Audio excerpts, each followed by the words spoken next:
इतना टाइम मिलता है आपको ये सब ब्लॉगिंग वगैरह के बारे में सोचने के लिए भी? करना तो दूसरी चीज़ है। जैसे अब तुमने प्रेगा न्यूज़ वाला डाला, उसके चलने के कारण ये है कि तुमने मराठी में डाल दिया और मराठी में कंटेंट नहीं है, तो मराठी में तो कुछ भी काम करोगे तुम सक्सेसफुल हो जाओगे।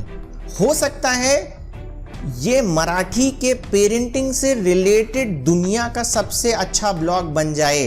हमारे लिए गीता, बाइबल, कुरान अगर कोई चीज़ है तो वो क्या है? आज तक लाइफ में मैंने इतने सारे लोगों से बात करी है, वो करते ही नहीं है। तुमने क्या किया?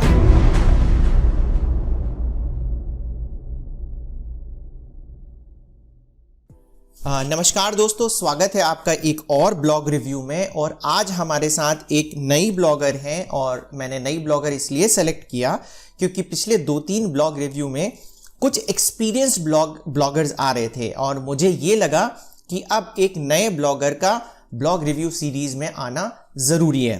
तो मैं स्वागत करूंगा समीक्षा का ब्लॉग रिव्यू में, और चाहूँगा कि आप समीक्षा अपने बारे में कुछ बताएं। हाँ, हेलो सर, मेरा नाम समीक्षा बल्लमवार पवार है और मैं मैसूर कर्नाटक में रहती हूँ। साथ ही मैं सिविल इंजीनियर हूँ और साथ ही मेरा अमेज़ॉन पे बिजनेस है और मैं पार्ट टाइम ब्लॉगिंग करती हूँ। ओके, ब्लॉगिंग आपका पार्ट टाइम है? हाँ। ओके। मैं एक माँ हूँ और मेरा एक साल का बेटा है, तो उसी रिलेटेड मैं एक हिंदी पेरेंटिंग ब्लॉग शुरू किया है। तो यही मेरा अनीश एंड समीक्षा नाम का ब्लॉग है। मुद्दे पे आते हैं, ब्लॉग रिव्यू स्टार्ट करते हैं। तो स्क्रीन पे अभी ब्लॉग दिख रहा होगा समीक्षा का आप लोगों को। समीक्षा, तुम्हें दिख रहा है स्क्रीन पे? हाँ, ठीक है। सबसे पहले तो समीक्षा, जैसे यही हो गया, तुमने लिखा है how to use Prega News in Marathi pipe. ये पाइप तुमने मेरा वीडियो देख के लगाया है कि पहले से लगा था? नहीं, इसके बारे में मुझे पहले से ही पता था। इसके बारे में पहले से पता था?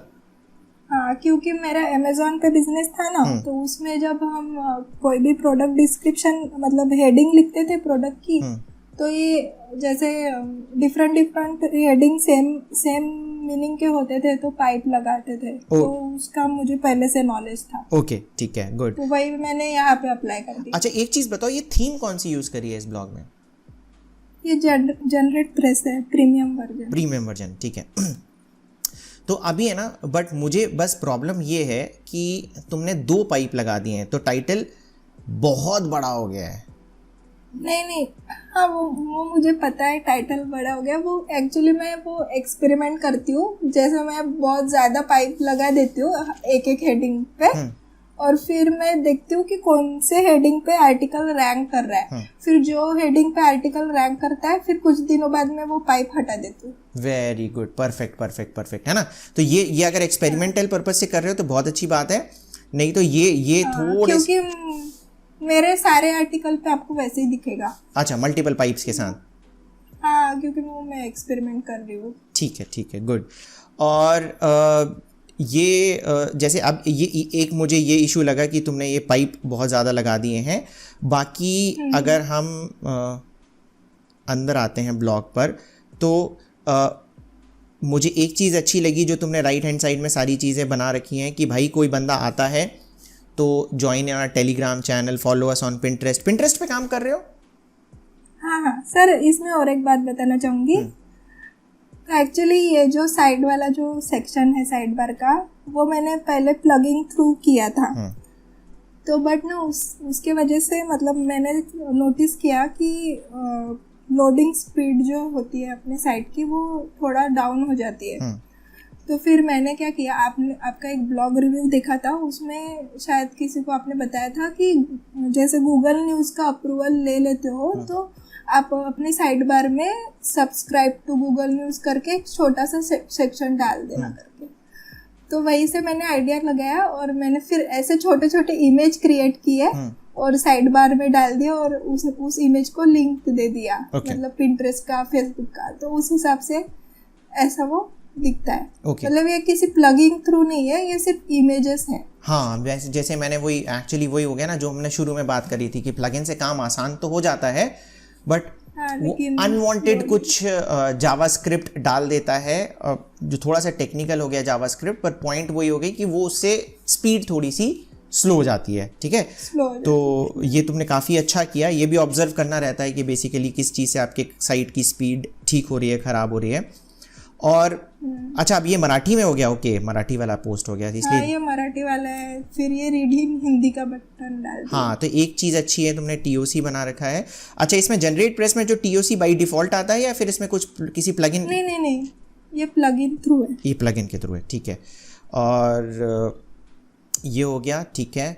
बाकी तुमने काफ़ी अच्छा आर्टिकल लिख रखा है। अच्छा, एक चीज़ बताओ, ये जो इमेजेस हैं, ठीक है, ये मेरे खुद के हैं। तो ये वेरी गुड, बट तुमने ये इमेजेस ध्यान दिया है कि इसकी साइज़ कितनी थी? वो मैं साइज इन द सेंस कि केबीज, एमबीज, ये सब देखा था? हाँ, देखा था। वो मैं कॉम्प्रेस करके डालती हूँ। हाँ, कॉम्प्रेस करके डालना है। 20 to 40 KB से ज़्यादा एक इमेज नहीं होना चाहिए, क्योंकि देखो बहुत सारी इमेजेस तुमने डाली हैं जो कि रिक्वायर्ड हैं, बिना इमेज के एक्चुअली समझ में आएगा भी नहीं, है ना। और इस वजह से फिर वही अगेन हो जाएगा कि हमारा पेज स्पीड कॉम्प्रोमाइज़ हो जाएगी, ठीक है। तो एक ये हो गया कि हमें इमेज को बेसिकली कंप्रेस करके डालना है ना। बाकी आर्टिकल में तुम्हारे कोई भी प्रॉब्लम नहीं है। एक बस जो इशू है, जो मुझे तुमसे शिकायत है, वो ये है कि तुमने आर्टिकल बहुत कम लिख रखे हैं, पहला, ठीक है। दूसरा, जो मैं हमेशा कहता हूँ कि नए टॉपिक पर लिखो आप, है ना। तो जैसे तुमने जितने भी अभी मैंने हिंदी में तुमने टॉपिक देखे थे, वो जैसे अब तुमने प्रेगा न्यूज़ वाला डाला, उसके चलने के कारण ये है कि तुमने मराठी में डाल दिया और मराठी में कंटेंट नहीं है। तो मराठी में तो कुछ भी काम करोगे तुम सक्सेसफुल हो जाओगे, ठीक है। तो सबसे पहली एडवाइस तो ये है कि इसको स्लो डाउन कर दो, हिंदी वाले को, और सिंस तुम मराठी में हो तो मराठी पे पूरा फोकस करो। पहला तुम्हारा आर्टिकल मराठी में जाना चाहिए, ठीक है। सर, मैं इसमें कुछ ऐड करना चाहूँगी। वो एक्चुअली मैंने एक मतलब डिटेल आर्टिकल लिखा था प्रेगनेंसी टेस्ट के ऊपर। तो मेरा जो सर्च कंसोल है उसमें डाटा दिखा रहा था कि प्रेगा न्यूज़ रिलेटेड बहुत ज़्यादा इम्प्रेशन आ रहे हैं। तो इसलिए मैंने फिर वो स्पेशली उस पे आर्टिकल लिखा हिंदी में। Very good, very good, very good. ये जो तुम कर रहे हो ना, जो तुमने चीज़ बोली, पता है आज तक लाइफ में मैंने इतने सारे लोगों से बात करी है, वो करते ही नहीं है। तुमने क्या किया? तुमने कहाँ देखा? सर्च कंसोल में जो अपना क्वेरी का बाकी लोग कहाँ देखते हैं? Ahref में देखते हैं, सेमरश में देखते हैं, उबर सजेस्ट में देखते हैं, ठीक है। जो कि बिल्कुल भी नहीं देखना। देखो, उनका यूज अलग है, वो खराब टूल्स नहीं है। अच्छा, एक लड़के ने मुझसे पता है क्या कहा कि सर, सब मौर्य का मैंने ब्लॉग रिव्यू किया है, ये Ahref तो बता नहीं रहा है इसका 10,000 का ट्रैफिक है पर डे का। तो मैंने कहा कि ट्रैफिक Ahref से आ रहा है क्या? कह रहे नहीं सर, Ahref से नहीं आ रहा है एक्चुअली, बट Ahref बता तो देता है। भाई, सब गलत बताते हैं, ठीक है। Ahref से कुछ नहीं पता चलता है कि किसी भी टूल से कोई भी एग्जैक्ट ट्रैफिक नहीं बताता है, वो सिर्फ एक आइडेंटिफिकेशन के लिए होती हैं चीज़ें। आप उसमें भ्रमित बिल्कुल भी नहीं होना है। ये जो एक्सटर्नल टूल्स हैं, अगर उसमें 2 दिखा रहा है कीवर्ड डिफिकल्टी, तो वो 200 भी हो सकती है और 0 भी हो सकती है। उनके अपने इंटरनल कैलकुलेशन है जो बिल्कुल भी सही नहीं होते हैं। उनका यूज़ कैसे करना है वो एक एक्सपीरियंस्ड ब्लॉगर के लिए होता है। और जो नया ब्लॉगर है उसको समीक्षा की तरह काम करना है कि भाई वहीं पे ही सजेशन आया कि प्रेगा न्यूज़ से रिलेटेड इंप्रेशन आपके पास आ रहे हैं, तो इसने लिख दिया। मैंने जब पता है समीक्षा काम स्टार्ट किया था, ऐसे ही किया था। अभी भी मैं ऐसे ही करता हूँ। हम वेब मास्टर को, सॉरी, मैं ना सर्च कंसोल को एक्चुअली बार बार वेब मास्टर बोलता हूँ, क्योंकि हमारे टाइम पे उसको वेब मास्टर बोलते थे, अब उसका नाम सर्च कंसोल हो गया है। तो मेरे मुंह से बार बार वेब मास्टर ही निकलता है। तो सर्च कंसोल को हम चार्ट देते थे, मतलब हमारे लिए गीता, बाइबल, कुरान अगर कोई चीज है तो वो क्या है? Search console. Ahref नहीं है हमारे लिए, मॉज नहीं है हमारे लिए, सेमरश नहीं है हमारे लिए। गीता, बाइबल, कुरान क्या है? Search console. वेरी गुड, ठीक है। और कुछ बोलना चाहोगे समीक्षा? हाँ, मैक्सिमम मैं आर्टिकल वैसे ही लिखती हूँ, बट है ना, बट उसमें भी मैं तुम्हें बोलूँ ना कि तुम्हें देखो क्या करना है, कि जो मेरा मानना है कि वो दिखा रहा होगा, ठीक है, कि इंप्रेशन कम है, हो सकता है कि कम लोगों ने उसके बारे में लिखा हो, बट पहली चीज तो तुम्हें लिखना है।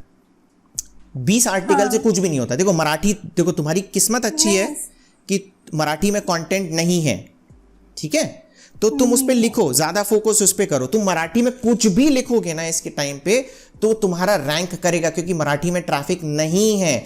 तुम कुछ भी सर्च करना मराठी में, तुम्हें दिखेगा ही नहीं सर्च रिजल्ट में कुछ, है ना। ये हाल एक टाइम पे हिंदी का भी हुआ करता था। फॉर एग्जाम्पल, मैं कोई भी कीवर्ड डालता था, पहले हमें क्या डालना पड़ता था, जैसे मुझे नरेंद्र मोदी के बारे में सर्च करना है तो मुझे डालना पड़ता था स्पेसिफिकली कि प्रधानमंत्री नरेंद्र मोदी इन हिंदी, ठीक है। तब जाके 1 या 2 रिजल्ट वो कुछ हिंदी में दिखाता था, 8 रिजल्ट फिर भी इंग्लिश में दिखाता था। अब तुम इंग्लिश में भी अगर कीवर्ड टाइप कर दोगे ना तो हिंदी में रिजल्ट दिखाने लगता है, क्योंकि उसको पता है कि लोगों को हिंदी में पढ़ना है और डेटा है। ठीक है, ये एक्चुअली सर टाइम के वजह से, मतलब तो तुम्हारे पास इतनी गोल्डन अपॉर्चुनिटी है ना समीक्षा मराठी, क्योंकि समझ रहे हो ना कि अभी कंटेंट है नहीं है। और हिंदी के लिए मैं बोलूंगा कि तुम्हें किस चीज पे फोकस करना है कि कोरोना वायरस आ गया, ठीक है। इस समय तुम देख रहे होगे कि बहुत सारी मदर्स हैं जो कंसीव करना चाहती हैं, कुछ लोगों ने कंसीव कर लिया है, कुछ लोगों का बेबी डिलीवरी का टाइम आ गया है, कुछ लोगों के बेबीज आ गए हैं, ठीक है। बेबीज आ गए हैं तो उन्हें खाना क्या खिलाना है। देखो ये जेनरिक है, ये कोई नई चीज है क्या, नहीं, पर इसमें एक चीज क्या जुड़ गई है, कोरोना वायरस, ठीक है। कोरोना वायरस के कारण क्या हुआ, मैं एक एग्जांपल देता हूं कि हम अपने बेबी को सेरेलैक खिलाते हैं ब्रेकफास्ट में, ठीक है। अभी मेरी वाइफ ने मुझसे कहा कि सेरेलैक मार्केट से खत्म हो चुका है, समझ रहे हो, ठीक है। तो कोरोना वायरस के कारण नई चीजें आ रही हैं, नए चैलेंजेस आ रहे हैं। तो प्रेगनेंसी से भी रिलेटेड जो तुम्हारी प्रॉब्लम्स थी या प्रॉब्लम्स जेनरिक हैं, उसके अलावा भी लोग सर्च कर रहे हैं कि कोरोना वायरस में अब सेरेलैक हमें नहीं मिल रहा, हम क्या करें।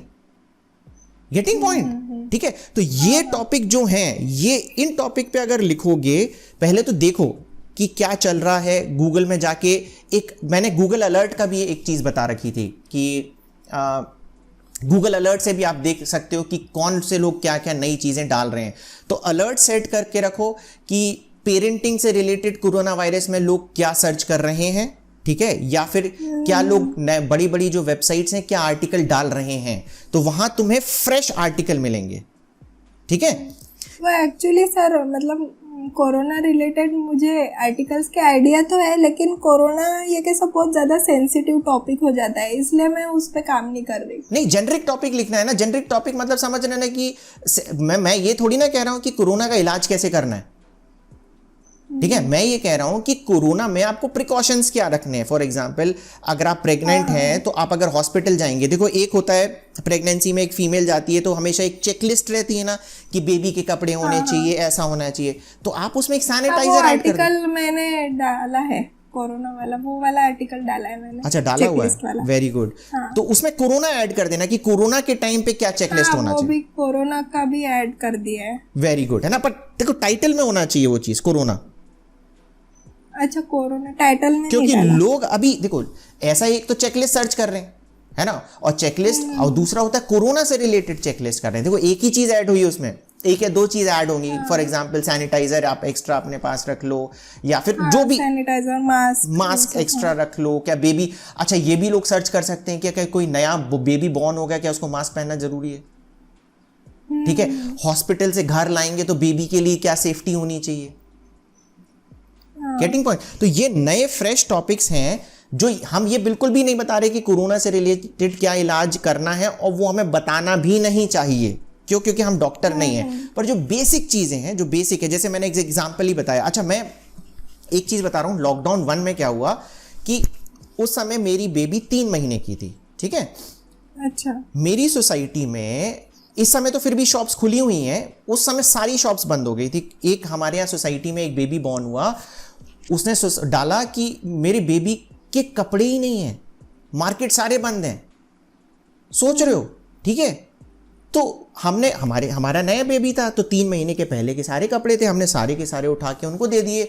दे वर सो हैप्पी, दे वर प्रेजिंग कि आप हमारे लिए भगवान साबित हुए, समझ रहे। तो कोरोना में क्या चल, अब जैसे सेरेलैक खत्म हो जाएगा मार्केट से, क्या मेरे तो कभी दिमाग में ही नहीं आया था। अब मुझे ये सर्च करना पड़ेगा, यार सेरेलैक खत्म हो गया, मैं क्या दूं, ठीक है। होममेड सेरेलैक दे सकते हैं, होममेड सेरेलैक दे सकते हैं। तो होममेड सेरेलैक के ऑप्शंस आप देखोगे तो होंगे, बट कोरोना में आप अपने बच्चों को क्या दे सकते हैं अगर मार्केट से चीज खत्म हो जाए, ठीक है। दूसरी चीज तो, पहली चीज तो लिखना है, दूसरी चीज है ना, देखो तुम एक्टिव हो ग्रुप में, अब जैसे ही ये आर्टिकल पब्लिश होगा ना, बहुत सारे लोग तुम्हारे पास आएंगे। तुम थोड़े से किसी बंदों को सर्च करो, देखो मैं हमेशा कहता हूँ 1 + 1 11 होता है, ठीक है। तो अगर तुम आर्टिकल नहीं लिख पा रहे हो, जैसे एक चीज मैं और बाकी लोगों को बता दूं कि मैंने इसके पहले का वीडियो डाला था कि कोरोना में कैसे आप लोगों की हेल्प करके पैसे कमा सकते हैं। तो समीक्षा का एक कमेंट आया था जिसके लिए मैं हैट्स ऑफ करना चाहूंगा समीक्षा का, कि समीक्षा ने बोला कि यार मेरे पास टाइम नहीं है, मैं ज़्यादा कुछ तो नहीं कर सकती, पर मेरे को साइट बनानी आती है, अगर किसी को साइट बनाने में प्रॉब्लम हो रही है। डाला था तुमने? हाँ। सोच रहे हो कितनी अच्छी थॉट प्रोसेस है। तो ऐसे ही देखो बहुत सारे ऐसे लोग होंगे जिनको वेबसाइट बनाते नहीं आती है, किसी को आर्टिकल लिखते नहीं आता है, किसी को इमेज लिखते नहीं आता है, किसी को सर्च इंजन ऑप्टिमाइजेशन करते नहीं आता है, किसी के पास शायद बजट नहीं है। जैसे तुमने होस्टिंग ले ली, अब वो बहुत ही क्रिएटिव आदमी है, बहुत ही अच्छे आर्टिकल लिखता है और वो ब्लॉगर पे काम नहीं करना चाहते, वो वर्डप्रेस पे। तो अगर कुछ लोग ऐसे मिल जाएं जो तुम्हारे लिए मिल के, अगर तुम लोग काम करोगे, अगर मिल के सारी चीजें हो जाएंगी ना, तो एक्सपोनेंशियली ग्रो करेगा, ठीक है। जैसे मैंने हमारे पहले मैंने एक चीज और मैं लोगों को बताऊंगा कि प्रकृति का आप नियम देखिए कि प्रकृति में अगर हमें आगे बढ़ना है, जनरेशन आगे बढ़ती है, तो बच्चा होना जरूरी है। बच्चा भी अकेले आदमी पैदा नहीं कर सकता, उसके लिए भी 2 लोग चाहिए, ठीक है। तो ये रूल ऑफ नेचर और रूल ऑफ गॉड है कि अगर हम 2 लोग इकट्ठे मिलके चलेंगे या ज्यादा लोग इकट्ठे करके चलेंगे, अगर टीम वर्क होगा तो हम सक्सेसफुल हो सकते हैं। तुम 1 घंटा दे सकते हो, कोई दूसरा बंदा 2 घंटा दे सकता है। ये मैं नए ब्लॉगर के लिए कह रहा हूं, तुम्हारे जैसे कुछ नए ब्लॉगर हैं, ठीक है, जो इकट्ठा कम्युनिकेट होके चलें, एक दूसरे की मिस्टेक समझें। और मैंने एक चीज देखी है कि नया ब्लॉगर होता है ना, अगर वो किसी अपने सेम नए टाइप के ब्लॉगर से अगर कम्युनिकेट भी कर लेता है, बात भी कर लेता है, उसका दिल हल्का हो जाता है कि यार मेरी तकलीफ समझ रहा है ये इंसान, है ना, क्योंकि समझ रहे हो ना, है, तुमने महसूस किया ये? है ना, क्योंकि ब्लॉगिंग के बारे में कोई समझ ही नहीं रहा है, आपके ना घर में, ना आपके फ्रेंड्स में, ना कहीं पे भी। तो आपको लगता है यार कोई इंसान है यार जो मेरी बात समझ जाए, कोई मेरी तकलीफ समझ जाए, ठीक है। तो ऐसे अगर ग्रुप बन गया ना छोटा सा, तो आपको मोटिवेशन मिलेगा। अच्छा, एक चीज मैंने और देखी है, मोटिवेशन। बंदा क्या करता है, 20 आर्टिकल लिखता है, ट्रैफिक नहीं आता है और छोड़ देता है। क्यों छोड़ देता है? क्योंकि वो डीमोटिवेटेड हो जाता है। अगर आप 4-5 लोग हो गए इकट्ठे, कुछ लोग और आ गए, तो आप हमेशा देखना कि अगर एक बंदा भी उसमें कहेगा नहीं यार कोई बात नहीं, हमने पवन सर का वीडियो देख रखा है, उसमें उन्होंने बोला 100 आर्टिकल लिखो, हम लिखते हैं और लिखते हैं, आगे जाएंगे, ठीक है। तो अगर 4 में से 3 बंदे भी डीमोटिवेटेड होंगे और एक बंदा अगर वो पॉजिटिविटी की बात कर देता है, अगर बिलीफ की बात कर देता है, तो फिर चारों में एनर्जी आ जाएगी, नहीं चलो अपन काम करते हैं, वो छोड़ेगा नहीं। समझ रहे हो? ठीक है। तो ये सब के लिए, मतलब सारे न्यू ब्लॉगर्स के लिए है कि पहले तो एक छोटी मोटी अपना फ्रेंड सर्कल बना लो जिनसे आप मोटिवेटेड रहो, सारी चीजें बात करो, ठीक है। तो एक मैंने बताया कि कैसे, अच्छा आर्टिकल लिखना बहुत जरूरी है। तो तुम अगर नहीं लिख पा रहे हो तो तुम, अगर तुम्हारे पास लोग आते हैं तुम उनसे कोलैबोरेट कर सकते हो। ये मत सोचना कि यार मेरे अकेले फायदा हो जाए, नहीं, ठीक है। मैं मेरे लिए मतलब नीचे, ठीक है, हम सब मिलके मतलब ऊपर, है ना। तो अकेले अंबानी अकेले भी कुछ नहीं कर सकता, उसको भी टीम चाहिए, ठीक है। भले ही वो सैलरी दे रहा हो, अगर आप सैलरी नहीं दे पाओगे क्योंकि आप नए हो, बट आप कंट्रीब्यूट तो कर सकते हो, मिलके प्रॉफिट कर सकते हो। अभी तो सबको मिलके मेहनत करनी है ना। जब नया स्टार्टअप भी बनता है तो एक फाउंडर अकेला कुछ नहीं कर पाता, अलग अलग फाउंडर्स चाहिए रहते हैं उसके लिए, उनको को फाउंडर्स कहते हैं। कोई डिजिटल मार्केटिंग के लिए होता है, कोई टेक्नोलॉजी से रिलेटेड होता है, सारी चीज़ें, समझ गए। तो ब्लॉगिंग में भी काफ़ी चीज़ें हैं, अगर आप मिलके साथ चलोगे तो क्या होगा कि काफ़ी चांसेस हैं, ठीक है। तो कोशिश करना कि ऐसा एक अच्छा सा कम्युनिटी बना लो, ठीक है। तो नए ब्लॉगर के लिए जो सबसे इंपॉर्टेंट है, मिलके चलना है और काम करना है, ठीक है। तो सिंस तुमने ज्यादा आर्टिकल लिखे नहीं है कि पर जो चीजें मुझे बतानी थी वो मैंने तुम्हें बता दी, तुम्हारे लिए प्लस पॉइंट है। मराठी में लिखो। अच्छा, मराठी में भी तुम कोलैबोरेट कर सकते हो क्योंकि तुम तो लिख नहीं पा रहे हो, है ना। तुमने जितनी जल्दी इस पे काम करना चालू किया, तुम उतनी जल्दी बहुत आगे निकल जाओगे। मैं तुम्हें एक बात बताऊं कि मैंने 9 साल टीसीएस में काम किया है, ठीक है। टीसीएस की नौकरी छोड़ के मैंने ब्लॉगिंग करी है, ब्लॉगिंग में इतना पोटेंशियल है। मैं अपना बता रहा हूं, मेरी वाइफ है डॉक्टर रचना नागल, ठीक है। उन्होंने पीएचडी कर रखी है। पीएचडी के बाद वो 9 साल as an assistant professor Amity University में काम किया। उन्होंने अपनी जॉब छोड़ दी सिर्फ इसी काम के भरोसे, ठीक है। तो सोच रहे हो कितनी पोटेंशियल है इस चीज में, है ना। और आप कर नहीं पा रहे हो। आप अगर कर नहीं पा रहे हो तो आप मिलके आगे बढ़ो, ठीक है। तो देखो, अगर कोई मराठी में लिखने वाला बंदा, उसको भी एनकरेज करो, कुछ पार्टनरशिप बनाओ। डरो मत कि यार वो चीट करके आपको भाग जाएगा या कुछ हो जाएगा या उसका फायदा हो जाएगा। मिलके चलोगे तो आगे बढ़ जाओगे। हाँ सर। ठीक है समीक्षा। हाँ। तो अभी मैं तुम्हारे लिए बस यही बोलना चाहता हूं, करो काम, आगे बढ़ो। थॉट प्रोसेस मुझे तुम्हारी बहुत अच्छी लगी, ठीक है। जिस तरीके से तुमने जैसे सर्च कंसोल की बात करी थी, मुझे बहुत अच्छा लगा। और भी बाकी चीज़ें जो हम बात कर रहे थे, बहुत अच्छा है। तो या तो अकेले करो या किसी को हायर कर लो या मिल के काम करो तो अच्छा रहेगा, ठीक है। अच्छा सर, मुझे एक पूछना था। ये मैंने एक प्रोडक्ट गाइड करके एक सेक्शन बनाया है, उसमें मैंने थोड़ा एफिलिएट मार्केटिंग करने की कोशिश की है, तो आप वो रिव्यू करके बता सकते हैं? कहाँ पे है ये? अच्छा, प्रोडक्ट गाइड पे, प्रोडक्ट गाइड उस पे क्लिक करो। हाँ, उसी पे डायरेक्ट कैटेगरी, ठीक है। हाँ। तो इसमें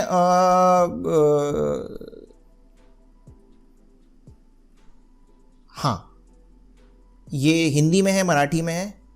हिंदी में। हिंदी में है ना? हाँ, हिंदी में। हाँ, एफिलिएट मार्केटिंग करने की कोशिश की है। हाँ। तो आप बताओ। देखो, पहली चीज, एफिलिएट मार्केटिंग होती क्या है ये पता है? हाँ, मतलब जैसे हम किसी प्रोडक्ट का रिव्यू कर सकते हैं जो हमें पता है, तो उसके थ्रू लोग अपने लिंक से बाय करेंगे प्रोडक्ट्स। परफेक्ट, ठीक है। आप किसी बंदे की मदद करोगे, ठीक है, हेल्प प्रोवाइड करोगे, और वो जेन्युइन हेल्प होनी चाहिए, मनी के हिसाब से नहीं होनी चाहिए कि यार इसमें अच्छा कमीशन मिल रहा है, ठीक है। क्योंकि लॉन्ग टर्म सोचना है। एक बार पैसे आ जाएंगे उससे कोई फर्क नहीं पड़ेगा, लॉन्ग टर्म सोचना है। तो पहली चीज जेन्युइन रिव्यू होना चाहिए, वहां पे आप अपना अफिलिएट प्रोडक्ट डाल दो, ठीक है। अच्छा, और अफिलिएट मार्केटर्स के लिए भी सबसे इंपॉर्टेंट जो है वो है एक अच्छा आर्टिकल लिखना, ठीक है। तो जो मैं देख रहा हूं, तुमने काफी अच्छे तरीके से ये आर्टिकल लिख रखा है, ठीक है। इनफैक्ट आई थिंक मैंने दीपांकर वाला एक रिव्यू किया था, उसमें मैंने बताया था कि उसने क्या प्रॉब्लम करी है। तुम्हारे में भी एग्जैक्टली सेम प्रॉब्लम है कि तुमने एक ऊपर टेबल नहीं बनाया है। ओ वेरी गुड, है ना। ये अब इसमें है ना, ये बाय नाउ मुझे थोड़ा सा क्लियर नहीं हो रहा है। इसमें तुम अच्छे से अगर बाय नाउ कर दोगे तो ऊपर ही बंदे को समझ में आ जाएगा कि करना है कि नहीं करना है। तो ये जो दीपांकर के आर्टिकल में कमी थी ना, तुमने परफेक्टली उसको करके रखा है, इसमें कोई प्रॉब्लम नहीं है। यही तरीका है और ऐसे ही करना है, ठीक है। बिल्कुल बिल्कुल परफेक्ट आर्टिकल है। तो तुमने दीपांकर वाला रिव्यू देखा था? हाँ, देखा था, लेकिन ये मेरा फर्स्ट आर्टिकल है सर, जो अभी आप पढ़ रहे हैं ना, ये मेरा फर्स्ट आर्टिकल है। जब मैंने ब्लॉग शुरू किया था तब मैंने ये डाला था। हाँ, तो तुम्हारा मतलब मुझे अच्छा लग रहा है, तुम्हें ना आर्टिकल लिखने की समझ है। ये डे 1 से ही ऐसा ही है, मैंने इस पे कुछ भी चेंजेस नहीं किए। मतलब समझ रहे हो, मैंने उसको सजेस्ट किया था कि ऐसे लिखना है और तुम्हारा ऑलरेडी वैसा है, ठीक है। तो ये तुम्हें आइडिया कैसे आई कि इस तरीके से? क्योंकि नए बंदे को तो यही समझ में नहीं आता कि आर्टिकल लिखना कैसे है। तुम्हें कैसे पता चला ये सब आर्टिकल लिखते कैसे हैं, क्या करते हैं?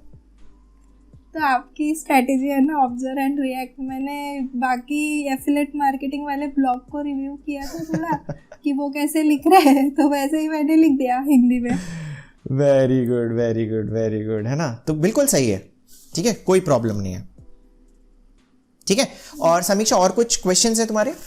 जैसे अभी मेरा हिंदी ब्लॉग मैंने स्टार्ट किया था और आपका ब्लॉग रिव्यू देख के मैंने मराठी सेक्शन उसमें ऐड किया, तो क्या मैं उसमें इंग्लिश वाला भी सेक्शन ऐड करूं कि बस ये 2 ही रहने दूं?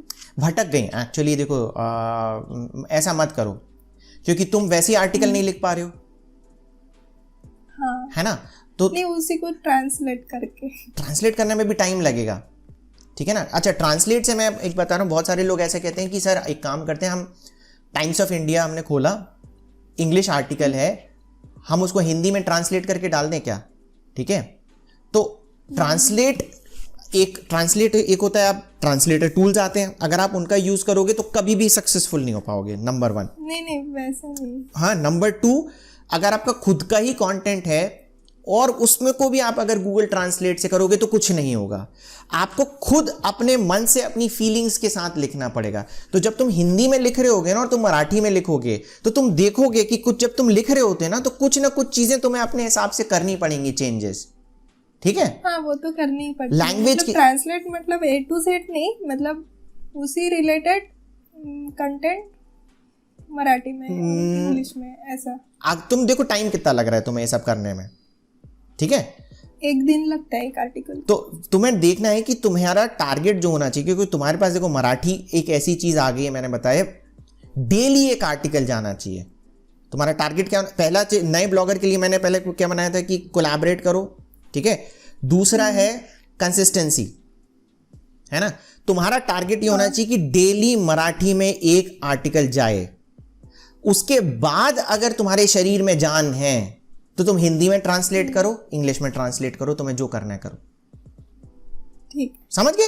ठीक है, पहला टारगेट, क्योंकि जिस चीज में हमें सक्सेस ज्यादा मिल रही है पहले हमें उसमें टाइम देना है ना, उसको जाने मत दो, ठीक है। हाँ। हो सकता है ये मराठी के पेरेंटिंग से रिलेटेड दुनिया का सबसे अच्छा ब्लॉग बन जाए, ठीक है। इसमें इतनी पोटेंशियल है क्योंकि मराठी में कंटेंट नहीं है, तो क्यों तुम दूसरी चीज के पीछे भागना चाह रहे हो? ठीक है, टाइम में तो भागो। जैसे मतलब बहुत सारे जो प्रो ब्लॉगर होते हैं वो अपना ब्लॉगिंग रिलेटेड पेड कोर्स मतलब सेल करते हैं, तो क्या हमें वो पेड कोर्स बाय करना चाहिए? अच्छा देखो, पेड कोर्स से रिलेटेड पता है, मैं ना रियल लाइफ एग्जांपल पे आता हूँ कि हम डे टू डे लाइफ में हमारा कैसा होता है। जैसे कि हम स्कूल जाते हैं, ठीक है, और फॉर एग्जांपल मैंने मैथ्स लिया तो मेरा मेन एम ये है मुझे आईआईटी क्रैक करना है, ठीक है। अब मैं ये देखता हूँ कि यार 10 लड़के कोटा जा रहे हैं बंसल क्लासेस। एक्चुअली मेरे टाइम पे बंसल क्लासेस टॉप हुआ करती थी, है ना, तो मैंने अपने ब्रदर को भी भेजा था वहां पे। तो बंसल क्लासेस में अगर पढ़ने के लिए जाते हैं तो क्या स्कूल बेकार है? नहीं। क्या बंसल क्लासेस में जाने से आपका 100% सिलेक्शन आईआईटी में हो जाएगा? नहीं। तो क्या आपको बंसल क्लासेस जाना चाहिए? मतलब वो खुद पे डिपेंड होता है। अभी क्या बंसल क्लासेस में जाने वाला बेवकूफ है? नहीं, ऐसा भी नहीं बोल सकते, है ना। हाँ। ठीक है, तो ये सारी चीजें ध्यान में रखना है। तो क्या होता है ना, देखो पेड कोर्स से क्या होता है, अब फॉर एग्जांपल मैं तुम्हें बताऊं कि मैं सारा कंटेंट फ्री में बना रहा हूं, ठीक है, और मैंने लाइफ में आज तक कभी कोई पेड कोर्स नहीं लिया, ठीक है। अब क्या कहते हैं, पर पेड कोर्स से होता है क्या है कि मैं उस समय बता रहा हूं कि जब मैंने स्टार्ट किया था और हम मानते थे कि हर्ष अग्रवाल एक बहुत अच्छा ब्लॉगर है, तो अगर उस समय मुझे पता चलता कि हर्ष अग्रवाल का कोई कोर्स है तो मैं ले लेता। क्यों? क्योंकि मुझे कुछ भी आइडिया नहीं था, तो मुझे ये चीज पता थी कि अगर ये इसका मैं ले लूंगा तो वो है ना A to Z नंबर 1 2 3 4 5 6 7 है ना, धीरे धीरे करके सारी चीजें मुझे बता देगा, तो मेरे को क्या है ना टाइम वेस्ट नहीं होगा। तो अभी क्या होता है ना, इंटरनेट पे एवरीथिंग इज फ्री, है ना, बट ये लिंक नहीं है कि नंबर 1 आप ये कर लो, नंबर 2 आप ये कर लो, नंबर 3 कर लो, या नंबर 4 ये कर लो। ओके, तो आपका टाइम वेस्ट होता है, पहली चीज। दूसरी चीज क्या है ना कि अगर आपको मिल भी जाए, ठीक है, तो इसलिए इसे अच्छा पेड कोर्स में क्या होगा कि ये सारी चीज आपको सिस्टमैटिक मिल जाएंगी, आपको ये करना है। परंतु पेड कोर्स करने के बाद भी कोई गारंटी नहीं है कि आप सक्सेसफुल होगे। ओके, उसमें भी डिपेंड रहता है, उस पे भी आपको एफर्ट डालने पड़ेंगे। तो पेड कोर्स लेने से क्या फायदा हो जाता है? पहली चीज तो आपको A to Z शुरू में मिल जाता है कि स्टेप 1 स्टेप 2 स्टेप 3 क्या करना है, प्लस है ना कम्युनिटी। आजकल मैं जो देख रहा हूं जहां पे जिसकी अच्छी कम्युनिटी हो, है ना, तो वहां पे हम जाते हैं तो क्या होगा कि हमें क्या कहते हैं, उस कम्युनिटी से काफी हेल्प मिल जाती है। ओके, तो जहां पे अच्छी कम्युनिटी मिले, है ना, मेरा ये मानना है कि पेड कोर्स अगर आप अफोर्ड कर सकते हो तो आपको लेना चाहिए। पहली चीज, उसकी अथॉरिटी देखो कैसी है, उसके पास कोई खुद का सक्सेसफुल ब्लॉग है भी कि नहीं। अच्छा, फॉर एग्जांपल कोई बंदा बताता है कि यार ये कर लो तो आपका ब्लॉग में 1 करोड़ व्यूज आ जाएंगे, तो भाई उस बंदे के पास 1 करोड़ व्यूज हैं कि नहीं है, पहली चीज। ठीक है, दूसरी चीज, आप रिव्यू खुद करके देखो इंटरनेट पे उसके बारे में लोगों ने क्या बोल रखा है। तो ये सारी चीजें होंगी और आप अगर अफोर्ड कर सकते हो तो करना चाहिए, क्योंकि अपने आप पे भी इन्वेस्ट करना आदमी को चाहिए। हाँ। ठीक है, क्लियर? जैसे अभी गूगल सर्च कंसोल में एक नया फीचर ऐड हुआ है, पेज एक्सपीरियंस सिग्नल्स करके। तो उसमें जो कोर वेब वाइटल्स है तो उसको कैसे मेंटेन रखें? ओके, तो नए ब्लॉगर के लिए मैं एडवाइस करूंगा कि इस पे ध्यान ही ना दे। अच्छा, ध्यान किसको देना है? जो पुराने ब्लॉगर जिनके पास अच्छा खासा ट्रैफिक आ रहा है। ठीक है, जो नए ब्लॉगर हैं, ठीक है, बोल्ड में मैं लिखने वाला हूं कि कोर वेब वाइटल्स पे बिल्कुल भी ध्यान ना दें। अभी ध्यान दें आपके कंटेंट पे। क्यों? क्योंकि गूगल के 200 पैरामीटर्स हैं रैंकिंग के, कोर वेब वाइटल उनमें से एक है। ठीक है, तो पहले 199 पे तो हम आ जाएं, समझ गए? और कोर वेब वाइटल मैं आपको बता देता हूं कि एक स्ट्रेट फॉरवर्ड सॉल्यूशन नहीं है कि आपने ये बटन दबाई और आपका क्या कहते हैं कि कोर वेब वाइटल सारे ठीक हो गए, है ना। तो उसके लिए बहुत सारी चीजें करनी पड़ती है, बहुत टेक्निकल चीजें करनी पड़ती हैं, कॉम्प्लेक्स है, तो इसलिए नए ब्लॉगर को देखने की आवश्यकता है ही नहीं। ठीक है, तो ध्यान मत दो उस पे। सर, मैंने मेरे ब्लॉग पे वो जो गूगल का वेब स्टोरीज है वो भी ऐड किया है, तो आपको लगता है उसमें स्कोप है? मैं सबसे पहले माफ़ी मांगना चाहूँगा तुमसे समीक्षा, मैंने वेब स्टोरीज़ की बात तुमसे पहले नहीं करी। आई एम वेरी सॉरी, पता नहीं मेरे दिमाग में क्या निकल गया। बट कोई बंदा अगर सुन रहा है तो अभी मैं साइड में है ना वेब स्टोरीज़ लगा दूंगा। लोगों को अभी एक्चुअली वेब स्टोरीज़ नहीं पता है। कल मैं है ना गूगल डिस्कवर में देख रहा था, तो मुझे है ना वेब स्टोरीज़ इस समय गूगल डिस्कवर में दिख रही हैं। ठीक है, तो गूगल बहुत प्रमोट कर रहा है वेब स्टोरीज को, जैसे यूट्यूब शॉर्ट्स को प्रमोट कर रहा है ना, उस तरीके से वेब स्टोरीज को बहुत प्रमोट कर रहा है। तो जो बंदा हिंदी या इंग्लिश में लिखना चाह रहा है अभी कंटेंट, मैं उससे बोलूंगा कि वेब स्टोरीज को एक्सप्लोर करो। बहुत हाई चांसेस हैं कि आपके आर्टिकल रैंक हो जल्दी, कॉम्पिटिटिव कीवर्ड्स पे भी। बट तुम्हें नहीं बोलूंगा समीक्षा मैं अभी वेब स्टोरीज पे काम करने के लिए, तुम नॉर्मल कंटेंट लिखो अपना मराठी में। अच्छा, क्योंकि वेब स्टोरीज में क्या है ना, चांसेस हैं कि तुम सक्सेसफुल हो जाओ, क्योंकि नया प्रोडक्ट है, मराठी में हो गए है ना। तो जिसकी अपने श्योरिटी उस पे करें ना अपन, वैसा। ठीक है, ओके सर। हाँ, तो सारे क्वेश्चंस खत्म हो गए? हाँ। ठीक है, तो समीक्षा थैंक यू वेरी मच, तुमने टाइम दिया अपना इतना प्रेशियस हमारे इस ब्लॉग रिव्यू के लिए। और बाकी लोगों से मैं बोलूँगा कि समीक्षा एक नई ब्लॉगर है, तो ये मैंने जो अभी ब्लॉग बनाया है ये बेसिकली हर नए ब्लॉगर के लिए बेनिफिशियल होगा। अगर आप एक्सपीरियंस्ड हैं तो उस टाइप के भी मैं ब्लॉग रिव्यू करता हूँ, तो जो चीज़ें मैं बोलता हूँ उनको फॉलो करो, कम्युनिटी में एक्टिव रहो। सबसे मैं सबसे कांटेक्ट करूँगा। और मैं चाहता हूं कि जो मैंने शुरू में बताया था कि मैं कांटेक्ट करूं या ना करूं, इस ब्लॉग रिव्यू सीरीज का कारण आप एक अच्छे ब्लॉगर बन जाओ। ठीक है, तो समीक्षा, इस बहुत अच्छे कॉज में पार्टिसिपेट करने के लिए thank you very much. Thank you sir. है ना। तो चलिए अब इसी के साथ हम इस वीडियो को एंड करते हैं। जिस बंदे ने भी वीडियो यहाँ तक देख लिया है उसको thank you very much. Video को लाइक कर दीजिएगा, वीडियो को शेयर कर दीजिएगा और मेरे चैनल को सब्सक्राइब करना मत भूलिएगा। Thank you very much.